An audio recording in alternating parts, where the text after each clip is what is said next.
Alright, thanks for your fine young woman. Oh, by the way, we're back, folks. You'd be honored if you would consider attending the company dinner with his son, Matt. Matt. You can be suspicious, interested, or uninterested. Suspicious. You can accept the invitation, make an excuse, or tell him you'll get back to him. I'll get back to him. You must really hate your father. The boss's face becomes red. He takes a handful of high blood pressure medication. Hey, just like Dad says. When he calms down, he promises that you will never have a job in his company. I don't want to have a job in your company. Not only have you soured a potentially lucrative future business contract, you have messed up the opportunity to date Matt, who is ruggedly handsome college football star. No. Wait, he's in college? You're 14! Don't I already have a boyfriend? Yes! Who's cheating on me, and this is not going anywhere? What is wrong with this game? Alright. Your mother has... And we're going in the correct order this time, because the high school stage, you go through the entire thing anyway. So, you're supposed to be this age. Wow. Your mother has been out all day and has just phoned to tell you that she's stuck with the car. She sounds exhausted, dinner hasn't been started yet, and the house will be filling up with people any minute. It looks like it's going to be a zoo. You are supposed to go out with your friends. The best place to be after she gets home would be miles away. You can be sympathetic to Mom or unsympathetic. Sympathetic. You can make dinner for everyone, bake, or you can run out with your friends. Make dinner for everyone. Because we all know your friends are douchebags, and you do love baking. Yes, yes indeed. Family, social, and emotional characteristics take a healthy jump. What would you like to prepare? You look through the cookbook. Chicken Marengo, hamburger and french fries, chicken cordon bleu, or beef Wellington. Or dog. Oh, chicken Marengo. The first one. An interesting concoction. Everyone makes unusual noises of approval when they eat it. Or just unusual noises. You are terrific. Yay. Your dad decides he wants to have sorry, I was checking the time. Long talk with you about college. You're like, can't be 15 yet. In his talk, he advises you to do all the things you think you would like to do least. He is pushing hard for you to attend a college very close to home. In the middle of everything, he says, you don't know, sweetheart. Sweetheart, I don't know how necessary a college education is for women anyway. Because your dad is apparently out of the 1940s. Wow. He gets the distinct sense that he has already planned your next 8 years of life for you. You can be angry, anxious, depressed, or calm. Calm. You can listen quietly or tell him that you disagree with what he is saying. I disagree. Sometimes parents get overzealous helping their children plan for the future. They may have a real need to control their children and are fearful of giving up that control. You express your desire to control your own life to your father. He has difficulty understanding why you might resent his help, expressing yourself. Yes, his help from the 1950s. Expressing yourself now prevents you from having a major blow-up with him later on. Alright.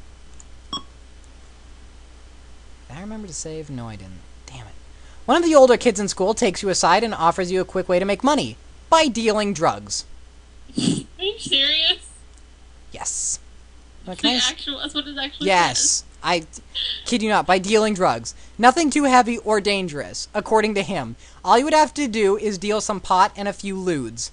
No one will ever suspect a girl. You can be It's the most sexist game I've ever seen. You can be interested or not interested. Not interested. Wait, you're not gonna deal drugs? Not after an insult like that. don't expect a girl. Tell him you will do it or refuse to do it. Refuse to do it. He tells you that you have just passed up the opportunity to make some easy money. He is caught dealing 3 weeks later, but nothing much happens to him. 3 months after that, you read that he was jailed in South America during a drug-related incident. Why the local paper has information about South American drug deals is beyond me. I'm going to save now and pray desperately that this works out. So we might have just ended up having to skip the drug dealing chapter, but oh well. You have a lot of health ones coming up. You are annoyed because your father doesn't seem to be paying attention to what you say these days. You would appreciate it if he would treat you more like a person. While you are trying to explain this to him, he begins correcting your grammar. You can be angry or assertive. Assertive. Whine, "See, I can't believe it, you're doing it again." Or you can say, "You know, Dad, this is a perfect example. I'm trying to express myself, and you are getting on my case a bit because of my English." B. No, I want you to say the whole thing, Phoenix. I don't remember the whole thing. Your dad is taken aback by your assertiveness. and is Women are assertive? and is forced to examine his own behavior. He realizes that he's a chauvinist, sexist pig, and that he has been unfair to you, and apologizes. The two of you gain a mutual respect for one another. Alright. Here we got a good health one. A cousin of yours asks if you would like to inherit her wig collection. I'm not sure how this is health. Interested or not interested? Not interested. You don't want wigs? No. Accept the wigs or pass the offer. Obviously pass on the offer. You always thought your cousin was a little weird. Now you know you were wrong. She's a lot weird. The only place you can see for those wigs is at the end of a leash. Alright, we got another health one. Warning, this episode contains subject matter of a sexual nature. Of course. Oh, here we go. Your mother calls you in for a talk about something she says is very, very important. She thinks this might be a good time to go for a checkup with a gynecologist, a doctor who specializes in women. In case you don't know that gyne means woman and cologist is scientist. Whatever. I'm not going to examine words in front of the internet right now. We can do that later. You can be afraid or comfortable. Comfortable. No. Afraid. You're afraid? You're afraid of gynecologists, really? I was at first. Alright, fine. I'm terrified of gynecologists. Alright, you can go for an exam or not go for an exam. Go. She makes an appointment for you and says she will drive you there. On the way over, Mom explains to you, it's a little embarrassing at first, but he really is a gentle doctor. Oh good, you're even going to a male gynecologist. Awesome. You dwell for a moment on the word he and realize that it's a man is going to see and mess around with all your most intimate parts. Then again, this hasn't been the first time. You can change your mind and tell her you don't want to see a man doctor, or go anyway. Go anyway. The gynecologist is a very sweet old man. Most of it... At least that's what he wants you to think. Most of the time you spend naked is with a nurse who helps prepare you for the exam. Turn your head and cough. Oh, sorry. The doctor is kind enough to warm up the instruments before he examines you.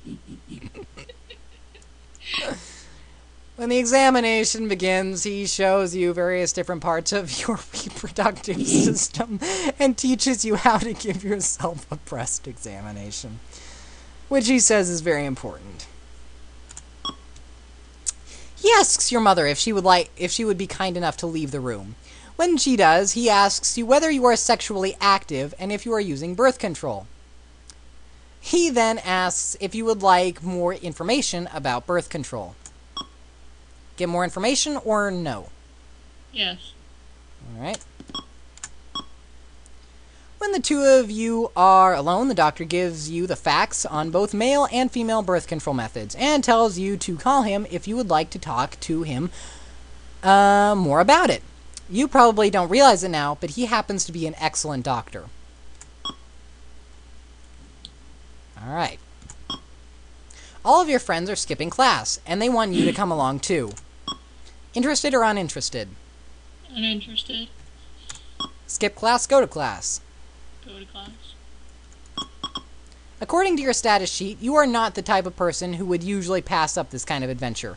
Perhaps What the hell is this game talking about? Perhaps you are beginning to accept responsibility a bit more. Intelligence, trustworthiness, and family characteristics increase. Aren't they already like practically at maximum? Some of them are, yeah. Alright. This game is dumb. So I need to check. Are you old enough to have a job yet? No, you're almost 15, but I don't think you have a job until 16. Alright, more health. Yay. Your best friend has asked to borrow an outfit how is his health? That you like a lot and really look good in. Be generous or possessive? Generous. Lend it to her? Tell her you can't lend it to her. Lend it to her. Do women really share clothes? That just seems weird.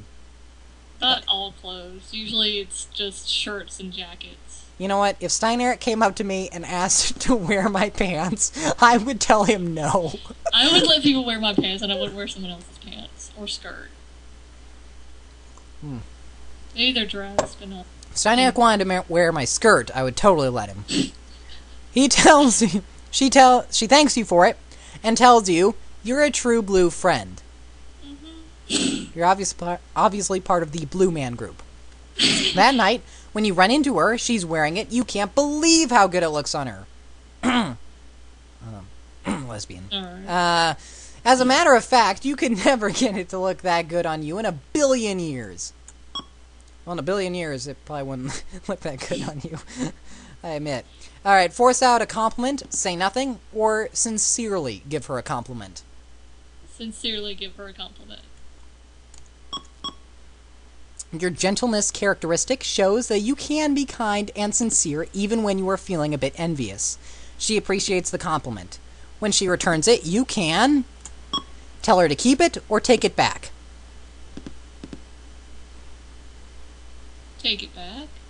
It's mine. You'll just have to make sure you never wear it in public when she's around. Alright. Okay. Apparently. A close friend of yours has taken on a peculiar habit lately. After every meal, she runs into the bathroom and throws up so that she doesn't have to worry about her weight. That's not a good idea at all. She doesn't seem to think there is anything weird about it. Except that this... Yes, because everybody on the planet, right after they eat, goes and throws it up. She's losing weight rapidly. Works. Except that you end up underweight and then your throat gets burned from the stomach acids. So you can be concerned, angry, or unconcerned. Concerned. You can try and to help straighten her out, or do nothing. She is a good friend, and that's all her business. Help straighten her out. Look, dumbass. She denies she has a problem. Oh, she does. Insists that she does, leave her alone. Insist that she does. She gets angry at you and calls you names. Keep insisting, leave her alone. Keep insisting. Your concern for your friend is admirable. It shows that you are sensitive to the amount of danger that she is in. Unfortunately, there is no way to help people like this. If she ever chooses to get straightened out, it will have to come from within. I don't think we can do that mission until you've got a job. Your parents have gone out for the night. You and two friends are sitting around with nothing much to do. One of your friends asks, "What kind of booze do your parents have in the house?" You can be bored / ready to experiment, anxious, or calm. And tell her you have issues too. Suggest something else to do. That's the closest to that. You know this would be a stupid thing to do. Yes! You will almost surely get caught. Intellectual and thoughtfulness characteristics rise. How about health? That should be health. Because No. Lord knows, people of age 15 don't know how to drink properly. Hell, most of the 20-year-olds who can drink don't drink properly. Well, this one is a good health one. Well, I don't know if it's good or not. You are getting dressed one day and notice a small red mark on your lip. Could it be some kind of disease? You think about the boys you've kissed. And lo, there have been many in the past month. Oh man, multiple in the past month. And you're like 15. Holy cow. And decide to kill anyone who's given you a terminal disease. Yeah, it's AIDS. Alright, anxious, terrified, or calm? Calm. You can go to the doctor or ignore it. Go to the doctor. Doesn't anything alarm you? It was only a cold sore. Just what you thought. It's good thing that you had it checked. Once again, I think this is... Oh no, we can't do this one. On the back of an old matchbook cover, you see an offer which promises the possibility of a free art scholarship if you can draw Winnie, a cartoon figure from the inside flap. Interested or not interested? Interested. Draw Winnie or throw the matches out? Draw Winnie. Your picture is returned with an offer to enroll in a home study course sponsored by the International Institute of Constructive Creative Painting and Art. Tuition is, of course, waived because you qualify for a full scholarship. There is a $500 plus state sales tax where applicable fee for tools and materials. Are you interested in purchasing these materials? Yes or no? No. You don't even have $500.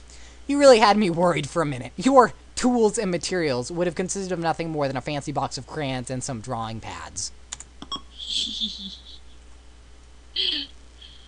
Oh, you must have a job. Alright. You're too young for this episode. Oh, this one we're too young for. This one. We weren't too young to get molested or make out or felt up or anything like that. No, we're too young to get a job. You are in a quiet, pensive mood, and your thoughts turn to the subject of religion. Oh. Typical PhoenixTsukino. I think anyone who knows her knows that quiet, pensive mode, it's immediately religion. Religion. Your family's beliefs seem out of step with your own, as you wonder about the nature of your existence.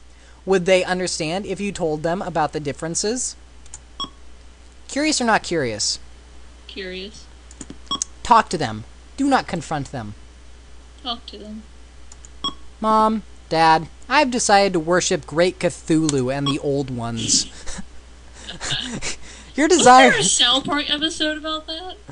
I don't know. I don't watch that just show. I was passing through the channels, and there was a South Park episode. I swear to God, it was Cthulhu. And they had a whole song, and Cartman was singing about Cthulhu and their friendship or whatever. It was weird. I was like, are they really making a Call of Cthulhu reference? Dude. Why? Freaking Cthulhu is not your friend. He freaking kills his worshippers because that's like the kindest thing he can do when he takes control. Just put them out of it immediately. Oh, being in the same room as one of his statues will drive you insane. A statue of him drives you crazy. Your desire to question the meaning of religion, faith, and some of life's larger, more philosophical questions is admirable. This kind of independent thinking stimulates the mind and fuels divergent thought. Your parents accept your right to your views, but strongly disagree. Yeah, I wonder why. You feel their arguments are weak compared to yours. They seem to accept more things on faith. You want reasons. Yes. The discussion seems futile until you realize that perhaps the most important aspect about it is their acceptance of you and their secret pride in the knowledge that you are a bright, free-thinking person. Alright. Let's see. You are 15, 3 months. So we're going to try for a job at 15. You only have $75 left, so you kind of need a job. Yeah. Ooh, you can apply for a job now. Yay! So we're going to apply for a job. What kind of job would you like to apply? You can cook in a fast food store, clerk in a drugstore, ticket taker in a movie theater, bookkeeper for a trucking firm, or assistant in a law office? Assistant in a law office. That one sounds the best to me. You have all the qualifications, but the position has already been filled by someone else. What? Alright, so we'll try another one. You can be a bookkeeper for a trucking firm, ticket taker in a movie theater, clerk in a drugstore, or cook in a fast food store. Ticket taker. Congratulations, you start work immediately. Woo. Now we can do the job one. In your own opinion, you have been doing a good job at work. Your boss, however, constantly complains about the pickiest things. He never tells you when you have done a good job. When you do something wrong, he really lets you have it, even when you foul up on something easily correctable. To make matters worse, most of the mistakes you make are his fault. Now he has called you into his office for a discussion. This usually means that you are going to get yelled at for something. Sometimes you think that having an affair with the office manager and being married to his own nagging wife is driving him straight to the funny farm. You can be angry, anxious, or unbothered. Unbothered. Listen quietly or stick up for yourself. Stick up for myself. You are the mellow type who tries not to let the opinions of others influence you in a negative way. You calmly point out that he is responsible for a lot of the problems you are having. He calmly fires you. On your way out the door, the phone rings. It is your boss's wife. She wants to know where her husband is. Tell her he's fooling around with the office manager in the back, or hang up on her. Literally, that's my only two choices. Yes. Hang up on her. Oh, come on. He is actually fooling around with the office manager. Fine. This gets your boss in the desired amount of hot water. He calls you at home and asks you, pleads with you, begs you to 1, come back to work, and 2, tell Schnookums that you were playing a nasty trick. He'll even give you a raise and a $2-hour lunch break every day. Do what he says / go back to work. Tell him you are looking for employment elsewhere. Looking for employment elsewhere. Good. The other one doesn't work. As you hang up the phone, you imagine him whimpering on the other end.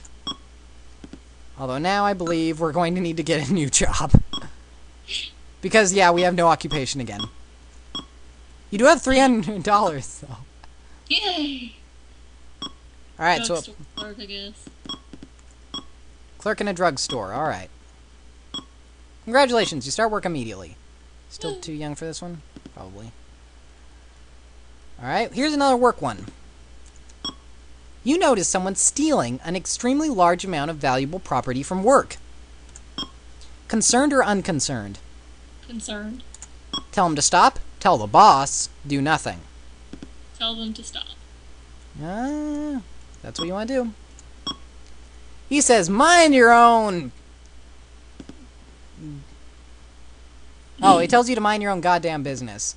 And sneers at you. You can... Tell the boss. Do nothing. Tell the boss. The boss asks if you can prove what you are saying, since you have no pictures or direct evidence. He tells you there's nothing I can do. This is one of those times when you think the whole world is completely insane. Sometimes it just about is. Yeah. He must be retarded, because if any boss It's missing. somebody might be stealing, they would investigate it, even if you were lying. I mean, you work at a freaking drugstore. You know what? Drugs aren't there anymore and no one paid for them. Voila! Stealing.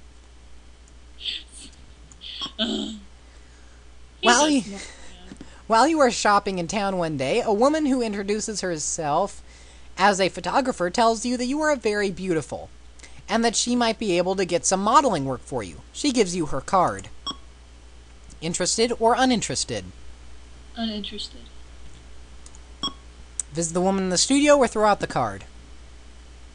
Throw out the card.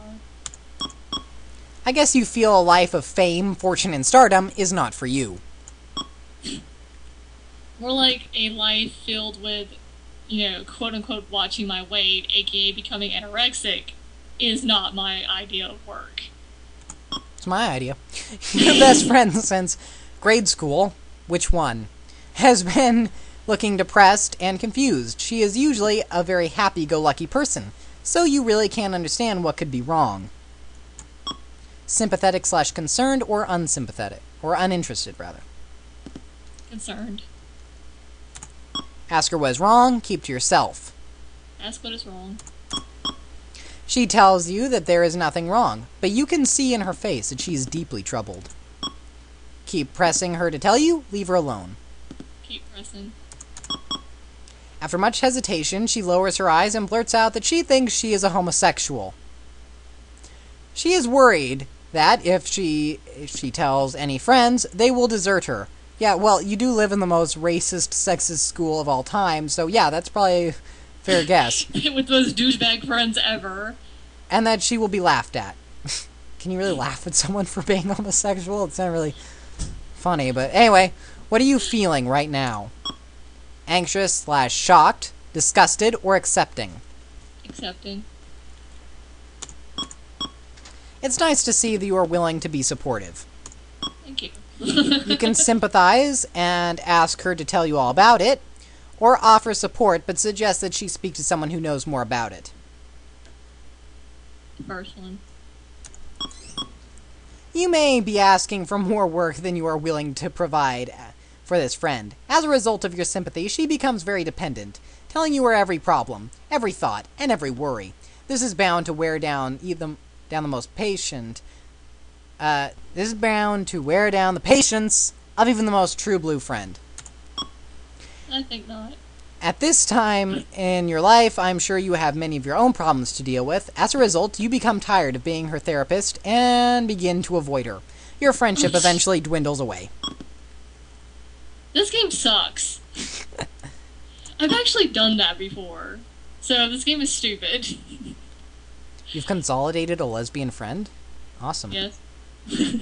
I don't know any lesbians. I actually have several friends who were gay and bisexual. Anyway. So this game is unrealistic. Anyway, you are shopping at a drugstore. It is almost closing time. The manager is letting the customers out one by one, keeping the door locked so no one else can come in. Is it the drugstore you work at? This is a health thing, by the way. So, wish I'd saved before this. Anyway, you are in the rear of the store. Suddenly, making a phone call. Suddenly, a man in line at the cash register takes out a gun and announces a holdup. He looks drunk, and the gun looks fake, but it's hard to be sure from where you are. You can be frightened or brave. Frightened. Come on, be brave. No, I'm not stupid. I don't want to die. No, at no point are you probably going to die on this one. There is, in case you're wondering, there is no option to assault him and try and take the gun from him. Though that would be cool. Alright. You can keep still or you can phone the police. Phone the police. Already have the phone. You move solely on instinct. You quietly and carefully dial the police and whisper into the receiver. The police are quick to arrive, and he is easily subdued. You acted bravely. Good job. Very unrealistically. Paul is one of your best friends. You've grown up together. The two of you used to take baths in the same tub when you were babies. Unnecessary information. Seen a lot of each other. That only makes sense if we were related, which makes less sense. Yeah, and I've hung out. Sounds creepy, but it makes more sense than just having, like, your friend who's the opposite sex have bath. Anyway, you've hung out together. You have never gone out together, but maybe it's better that way. No complications. He's going out with a girl who treats him terribly. A total bitch. One night, when you and the date, and Paul, you and Peter, and Paul, and his date, go out to the movies, Paul's date gets really sick. She doesn't really look that sick, but she's just feels like giving everyone a hard time because she has a headache. Since she happens to live really close to your date's house, and you practically live right next door to Paul, and all four of you are exhausted, it might be a good idea if you and Paul go home together, and Paul's bitchy date and your date drive home together. Why is that a good idea? I don't know. Your moods are feeling sorry for Paul or not feeling sorry for Paul. Feeling sorry for Paul. You can have your date drive Paul's date home or encourage everyone to go home with whomever they came with. That one. Alright, you're going to stay true to Peter. That's good. You've made an inappropriate choice. So apparently you're not feeling sorry for Paul. This game is dumb. You can feel sorry for someone and still not, I don't know, put out for them. I'm just saying. Fine, I don't feel sorry for Paul. Paul gets angry with you for not letting him out of taking her home. You can't figure out why he's such a glutton for punishment. Whatever. Anyway, the time's up, so I'm going to stop the recording. And that's been it for this part of, or this recording set rather, of Alter Ego, the female edition. I hope you all enjoyed it. I've been Zach, Silly Gooses Inc. And we've also had PhoenixTsukino, who's apparently been molested several times by many men. And It's just odd. And we'll see you guys later. Kiss, kiss. Bye-bye.